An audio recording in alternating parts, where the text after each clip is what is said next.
Now let's hear from Emily about how it's okay to ask for help for you or for a friend.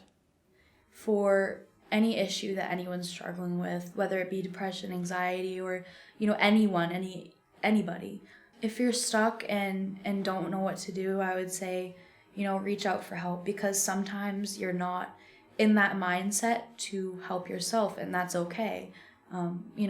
Asking for help from someone doesn't mean that you're weak. It doesn't mean that you're worse off than anyone else. It just means that you need help. And I think that everyone needs help at some point in their life, and you shouldn't be ashamed to ask for it.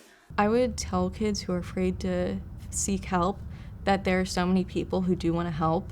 Maybe your parents aren't giving you the help you want, somebody else will. Anything you need, there's a solution to it.